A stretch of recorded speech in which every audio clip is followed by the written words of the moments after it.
Hello ladies and gentlemen, Nick here, and welcome to my review of Doctor Who Season 14, Story 5, The Robots of Death. And as I mentioned at the end of my review of Planet of Evil, due to a difficulty with my normal camera where the SD card is now no longer being in, which means I'm going to have to get a new camera, I'm now going to have to film reviews and videos on my phone. This will be tricky for sketches and short films, such as Earth Agents, due to the fact that they would need a tripod, basically, for those bits. But stuff like this will be okay for sitting down and just talking. It's more of the standing up stuff that's going to be difficult. So, Robots of Death. What do I think? It's good, but again, I think this story could have benefited from another draft, at least to make some of the story a little bit more interesting. The characters are well done, although some of them are just basically there to be killed off within the first episode, first half of the second episode. There's even this guy who gets accused, is one of the most suspected of being the killer once killings start, and he's kind of got a bit of an anger issue, and then he just disappears, or he dies, but I'm not sure if it's made that clear. And the guy who turns out to be the murderer, he also disappears for quite a bit of time, which then, it's a nice twist, but if we saw a bit more of him, or maybe if he had maybe faked his death, maybe, that would have been really great. That would have been cool to see. The murderer is someone who fakes their own death, and it could have been any of the dead victims. That would have been a great idea. However, how it was well handled and done really well. The other characters, the guy in charge, the captain, I think it is. At first, he looks to be like a money. He just cares about the money for the most part, and he kind of is a bit creepy around one of his female co-workers. But then, and also said female co-worker doesn't really like him. She suspects him of killing her brother, as it's revealed later, and the relationship, and she then discovers it. I mean, the mystery about it is actually, it's just the two characters not really liking her not liking him, and him just trying to be kind of nice, but in a creepy way at the same time, in the first two episodes. And then after her death, they then start discovering what the deal's been. That Zelda's brother worked on a mine that the captain worked on, and he, from her point of view, he killed the captain, killed him by just leaving him outside, and so he could just make her profit. So instead of losing one, but it actually turned out that the brother had robophobia, which is a disease, a mental illness that people have, and the character in this story also gets it. So Zelda's father covered the whole thing up, and now Zelda's probably just trying to find out what's happening. And it actually makes, around this point, it makes the captain actually look like a good guy. I mean, he's still a bit creepy in those first two episodes with he trying to be nice to Zelda, but I can find it more genuine. After watching the end, I consider it genuine. He's trying to be friendly, and he might have a little bit of a disdain for the family, for the cover-up, but I suppose he understands, but he's also trying to be nice to Zelda, but still also pretty creepy at the same time. The captain's not the only guy he's actually quite a nice guy, but at some points there is times where you do question this. Two's his second in command, and the only other female character in the story besides that other crew member I just talked about, and Leela. Although good news is that she does get to become the acting commander for a bit, but she's also a bit rude in some places, and can also be quite a typical female character when thrust into danger.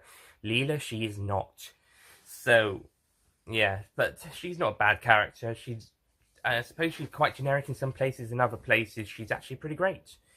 And she's played by Pamela Salem, who, fun fact, was one of the Zoannan voices in the previous story, and would return as a much better female character in 1988's Remembrance of the Daleks.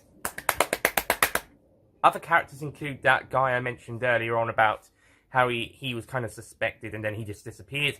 He's the guy who knocks the Doctor's jelly babies out in his hand in that scene from part 2 that I'm sure quite a few people have seen, where the Doctor offers a jelly baby and then he just says, "Shut up!" and knocks his jelly babies out of his hand, and he's like, a simple "no thank you" would have sufficed. Or done. The thing is, I don't know why he needed to do that. And also, like with what happened in Planet of Evil, when the black guy told the Doctor to shut up and just hit him or something, whatever he did, I think he was a little late to his cue. I think he should have done it literally the second Tom Baker's line had finished.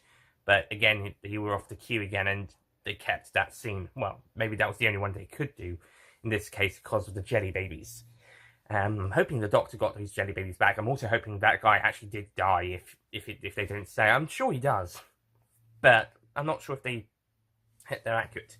And some of the other characters who die earlier on, there isn't that much character to them. Again, they're just there to die. I mean, there's this one who has a bit of a personality, but then he gets killed off as well, and with little love or fanfare. And then there's these other two who just die. One of them screaming whilst he does. And honestly, the mystery about who killed them does start to dwindle once the robots get into full force. But at that point, it is revealed that it is the robots, and they don't have to hide that fact. And as for the Doctor and Leela, they're really good in this story. At one point, Captain Guy actually, when he catches Leela, he actually slaps her because, well, that actually makes sense because he thinks she's one of the killers. And of course, he's in this point where he's not really considered that nice of a character, but later on he's redeemed himself. But that bit, I'm actually okay with that, unlike what happened in Face of Evil, because that was unnecessary and uncalled for. But this time round, it makes sense because he thinks she killed him. Plus, it's followed by her kicking him backwards and threatening by saying, "If you do that again, I will cripple you." So again, made up for that. But this time round, the slap itself was not necessary, but it made sense to be included, unlike last time. And then the Doctor and Leela are then trusted by this guy, Poole, who is the one who has robophobia later on, and they try to work out the mystery, and eventually the Doctor suspects the robots. And then, due to help from Poole's associate, D-84s, they're actually agents from the company, sent down to find Taran Capel, a scientist in robotics, who also was brought up by robots as a child, and now he's basically considers himself as one of their brothers, and he wants a robot revolution. He sent quite a few letters to the company as well, they claim. So they discovered that he's on the sand miner, which is where this story is being set, on a big sand miner on a planet somewhere.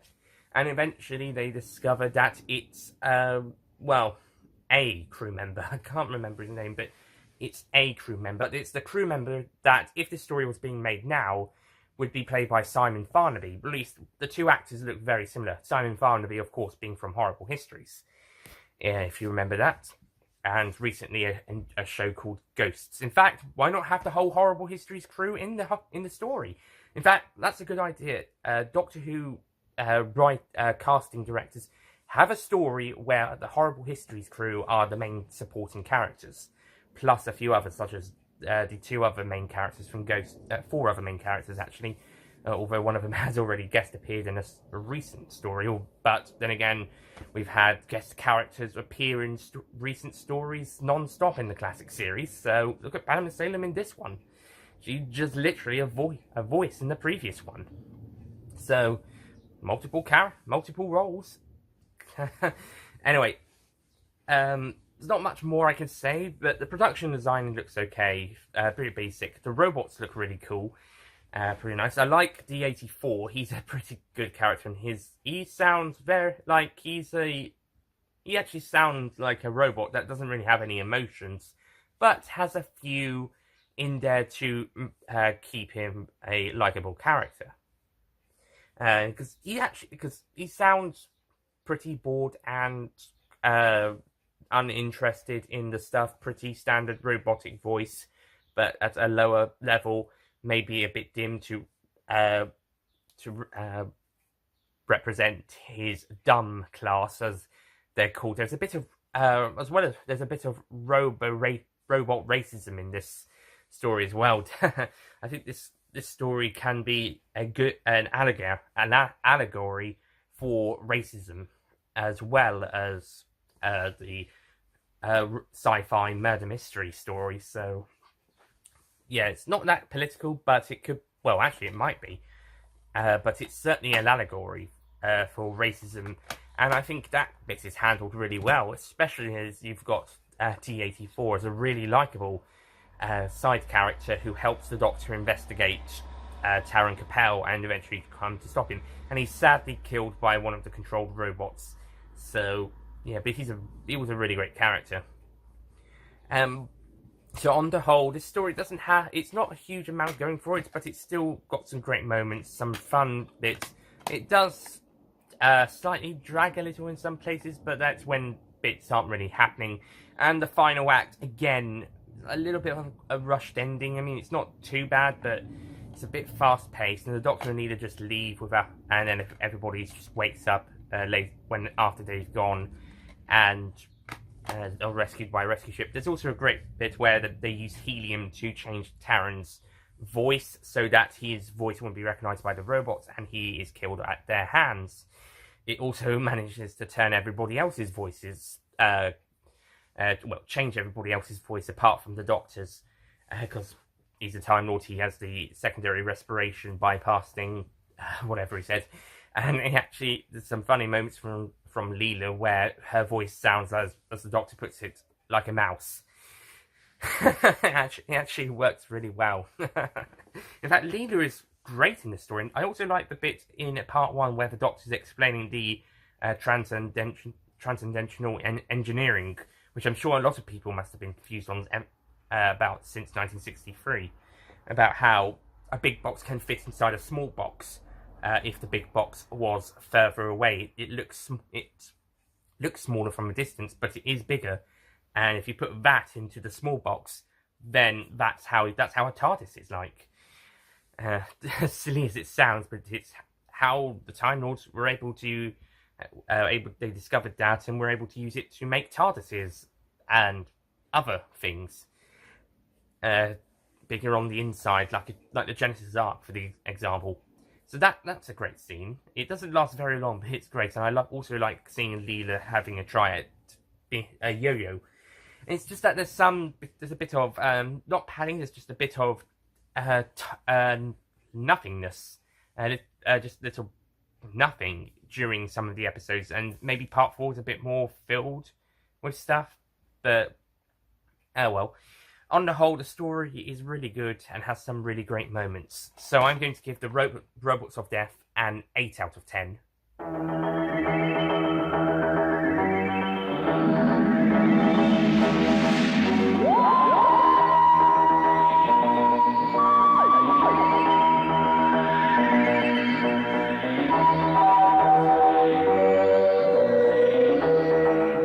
Yeah, I don't love it. I think it's good, but there is some issues I have. Like I said, it's got some of the episodes. There are just some time wasting bits. There's some great character moments and some great character interactions, and the acting's pretty brilliant throughout the most part. Quite good mystery. I think the mystery with Zelda and the Captain and the whole relationship. Then I think if we had a bit more of it in the first 2 episodes, instead of saying this and that after Zelda has died, then it might have made a bit more sense, because otherwise we're just thinking, what's the deal with these two? And then later it's revealed, but she's already dead, so you couldn't really play it out better. At least it redeems the Captain, despite his creepiness. and yeah, that's about it for the Robots of Death. It's a good, fun story. It's not going to set the world on fire. I mean, some people may love it. Some people may not be so keen on it. I think Radio Times has deemed it as the quintessential 4th Doctor story. And yeah, I can see why. It's got quite a lot of 4 stuff in it. In fact, season 13 is a very quintessential 4th Doctor era, as would season 13, I think. Maybe, or at least on the more horror sci-fi angle of it, a more comedic, light-hearted take on the character would come later on. And I believe Graham Williams will be the producer for next season, and after the first story, they're certainly going to do a bit more comedic elements, because Horror Fang Rock still does feel like a bit of a gothic story before going down the more comedic route later on. So, yeah. So that's The Robots of Death. A good story, and, yeah. I mean, it's not amazing, but it's good. Anyway, next time we'll be looking at the last story that Philip Hinchcliffe produced for the show. And this one definitely is a classic.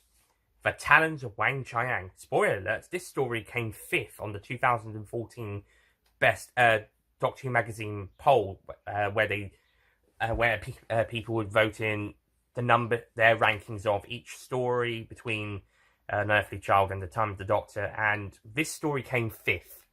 So, yeah, right behind The Day of the Doctor, Blink, Genesis of the Daleks, and The Cases of Androsani in the top 4. Then it was this one. Not Robots of Death, this one. I might have to go through Doctor Magazine saying which story came where for this season in the ranking. I might do that. I wonder if you guys would like that. I know Deadly Assassin is probably a high one. Probably. And I also say where in their decades they would come. Spoiler alert, all of the Matt Smith ones would because it's a top 40, I think, for decades, I think, or top 20. So the 2010s would basically be the entire Matt Smith era, or half of it or something. I think it's top 20s. But let me have a look. Where is it? Oh, that one. Here we go.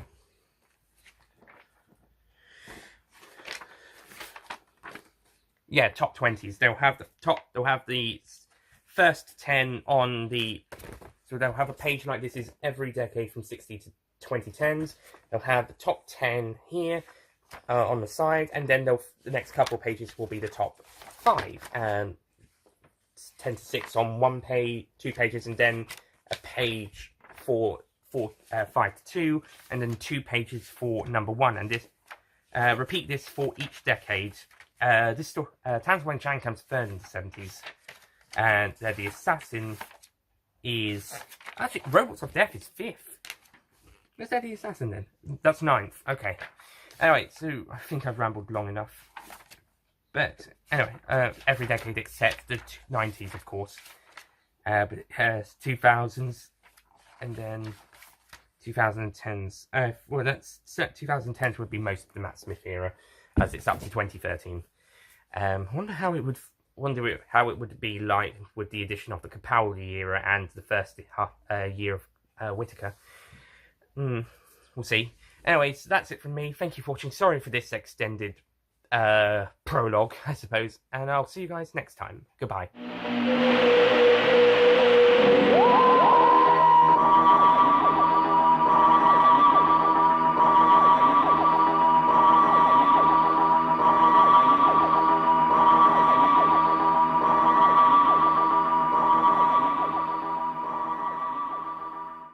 Don't forget to click below to subscribe to the official Nicholas Payne Retro YouTube channel. That is, and so the boy's file. So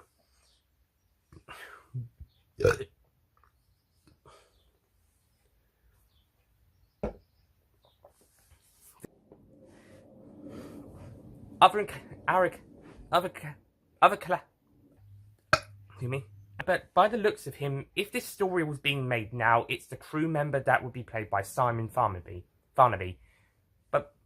But judging, however, if this story,